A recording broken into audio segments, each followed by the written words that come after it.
नमस्कार, मैं हूं नीलू। तो हमास ने एक बड़ा हमला इजराइल पर किया है। हम आपको बता दें कि लगातार इजराइल गजा पट्टी पर हमला करता रहा है। पिछले कुछ दिनों में हमने देखा कि कितने लोग गजा पट्टी में मारे गए, कितने फिलिस्तीनियों ने अपनी जान गंवाई, लेकिन अब इसका जवाब हमास ने दिया है। एक बड़ा अटैक इजराइल पर हमास ने किया है। बातचीत करने के लिए मयंक मेरे साथ जुड़ गए हैं। इजराइल जिस तरह से लगातार हमले कर रहा था गजा पट्टी में, बहुत सारे लोगों ने अपनी जान गंवाई, अब उसका जवाब हमास ने दिया है।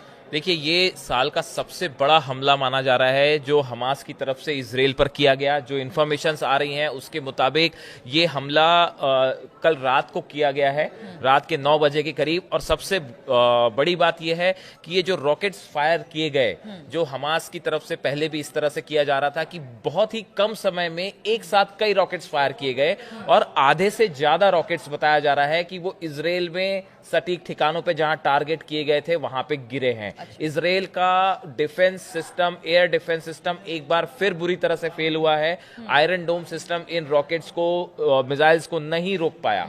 ये खुद इजराइल की तरफ से क्लेम किया गया है कि कई जगह पे जो है वो ये रॉकेट्स गिरे हैं और जिससे बड़ी तबाही भी हुई है। सोशल मीडिया में इसकी तस्वीरें सामने आनी शुरू हो गई हैं। देखिए, इजराइल पे जब भी अटैक होता है तो जल्दी तस्वीरें बाहर नहीं आती, लेकिन सोशल मीडिया पे इस हमलों की तस्वीरें सामने आने लगी हैं और कई रॉकेट्स तो अपार्टमेंट से टकराते हुए भी दिखाई दिए हैं कि जो रॉकेट्स थे वो किसी अपार्टमेंट से टकरा रहे हैं या किसी पर्टिकुलर बिल्डिंग पे गिर रहे हैं।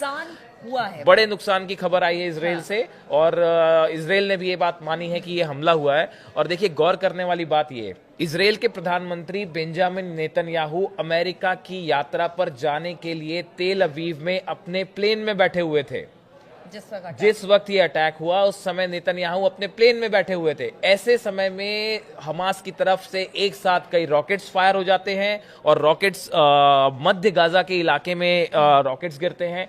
उसके बाद जैसी ये खबर आई कि हमास की तरफ से रॉकेट्स फायर हैं और उससे बड़ा नुकसान हुआ इजराइल में, इजराइल के जो डिफेंस मिनिस्टर हैं कार्ड्स, उन्होंने फौरन फोन किया नेतन्याहू को। वो प्लेन में थे और उनको पूरा अपडेट किया गया कि भाई बड़े तौर पे हमास की तरफ से हमला हुआ है। उसके बाद प्लेन में बैठे बैठे नेतन्याहू की तरफ से निर्देश दिए गए कि भाई कैसे रिएक्ट करना है। इसकी सोशल मीडिया में बहुत ज्यादा चर्चा हो रही है।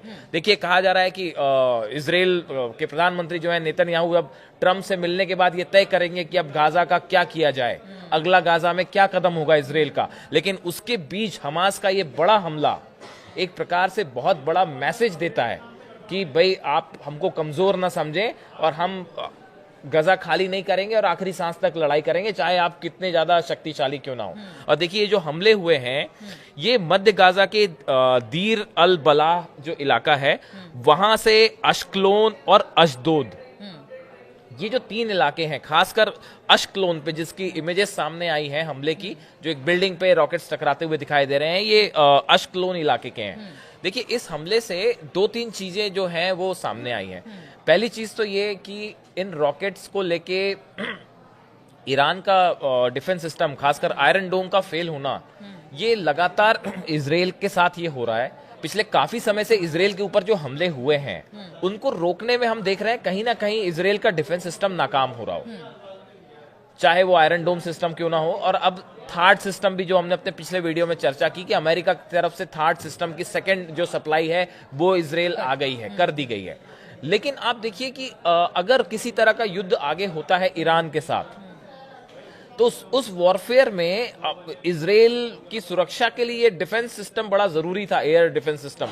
लेकिन अगर वो फेल हो रहा है जैसा बार बार दिख रहा है, तो ये इजराइल के लिए और नेतन्याहू के लिए बड़ा झटका है। ये सिस्टम फेल हो रहा है मयंक, और लेकिन सबसे बड़ी बात ये है कि गजा पट्टी में जिस तरह की तबाही पिछले कुछ दिनों में हमने देखा कि इजराइल की तरफ से की गई, अंदर तक इजरायली सेना घुस गई है। इसके बावजूद भी अगर हमास वहां से वार कर रहा है इजराइल पर, तो ये बड़ी बात है, क्योंकि अब भी उन तक वहां तक नहीं पहुंच पाई है इजरायली सेना। देखिए, अभी परसों की बात है कि हमास के जो प्रवक्ता है, स्पोक्स पर्सन है, उनकी तरफ से एक बयान जारी किया गया। उन्होंने कहा कि देखिए, जिस इलाके में अमेरिकन फोर्सेस हमला कर रही हैं, इन्हीं में से एक इलाकों में वो बंधक भी रखे गए हैं, और अगर आपकी स्ट्राइक में बंधक मारे जाते हैं तो उसके जिम्मेदार आप होंगे। ये हमास की तरफ से साफ साफ कह दिया गया है कि आप लगातार स्ट्राइक कर रहे हैं, एयर स्ट्राइक हो रही है, ड्रोन स्ट्राइक हो रही है, मिसाइल स्ट्राइक्स हो रही हैं, और आपकी किसी मिसाइल अगर या एयर स्ट्राइक में अगर बंधकों को हमने जहां रखा है वहां पे स्ट्राइक हो जाती है और वो मारे जाते हैं, तो जिम्मेदार आप।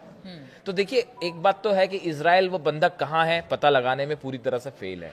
उसके बाद आपने ठीक कहा कि इतने हमलों के बाद भी जो अल कासिम ब्रिगेड है, हमास का जो यूनिट है, इसके पास देखिए ईरान की तरफ से भी इसमें कोई दो मत नहीं है कि ईरान की तरफ से भी जो है वो हथियार सप्लाई हो रहे हैं। भले अभी वो चैनल कुछ समय के लिए बाधित रहा, लेकिन इसका मतलब ये नहीं है कि हमास के हथियार खत्म हो गए हैं या उसके पास सप्लाई रुक गई है पूरी तौर पे।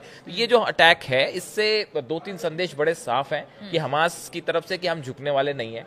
आप अमेरिका जाके चाहे कोई डील कराइए, अगर आप चाहते हैं कि फिलिस्तीनी खाली कर देंगे गजा को, तो ऐसा नहीं होने वाला। बंधकों को हम तभी छोड़ेंगे जब आप हमसे टॉक्स करेंगे। बिना शर्तों के जो है उनको नहीं छोड़ा जाएगा। और तीसरा, अगर आप हम पे हमला करते हैं, फिलिस्तीनियों को हटाने की कोशिश करते हैं, तो आपको करारा जवाब दिया जाएगा। ये तीन संदेश जो है वो हमास की तरफ से क्लियर है। बिल्कुल, तो हमास ने बड़ी सही टाइमिंग चुनी है। जब नेतन्याहू अमेरिका जाने के लिए निकले थे, उसी वक्त ये बड़ा हमला हमास की तरफ से इजराइल में किया गया। फिलिस्तीनी जो है वो अपनी धरती नहीं छोड़कर जाएंगे, वो वहीं पर रहेंगे और इसके लिए चाहे उन्हें साम दाम दंड भेद किसी भी तरह से अगर कार्रवाई करनी पड़ेगी, चाहे वो अमेरिका के खिलाफ या फिर इजराइल के खिलाफ, वो करेंगे। चलिए, इस खबर पर लगातार हमारी नजर बनी रहेगी। आप बने रहिए हमारे साथ।